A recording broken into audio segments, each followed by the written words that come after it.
ఈరోజు ఇంకా children's day కదా! అందుకని మా బాబుని రొటీన్‌గా స్కూల్‌కి పంపించకుండా వాడికి ఇష్టమైన యాక్టివిటీస్ చేపిద్దామని కొంచెం బయటకి తీసుకొచ్చాము.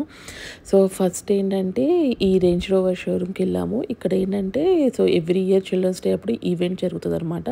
సో, మాకు ఇన్వైట్ వచ్చింది. సో, అందుకని వెళ్ళాము. So, he enjoyed a lot. చాలా చక్కగా వాళ్ళు ఒక రేంజ్ రోవర్ కార్ ఇచ్చేసారనమాట వైట్‌ది. దాని మీద పెయింట్ చేసుకోవచ్చు కిడ్స్ అందరూ. సో, కొంచెం రిఫ్రెష్మెంట్స్ ఇచ్చారు అండ్ గిఫ్ట్స్ ఇచ్చారు కిడ్స్‌కి. So, it was good. Nice experience. తర్వాత ఇంకా ఐకియాకెళ్ళాము.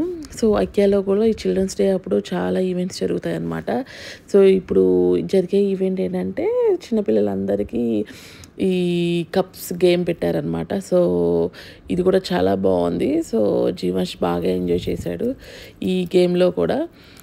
సో, దీనికి కూడా మంచిగా గిఫ్ట్స్ ఇచ్చారనమాట. గిఫ్ట్స్ అంటే ఇట్స్ లైక్ ఐస్ క్రీమ్ ఇచ్చినట్టున్నారు చిన్నపిల్లలకి.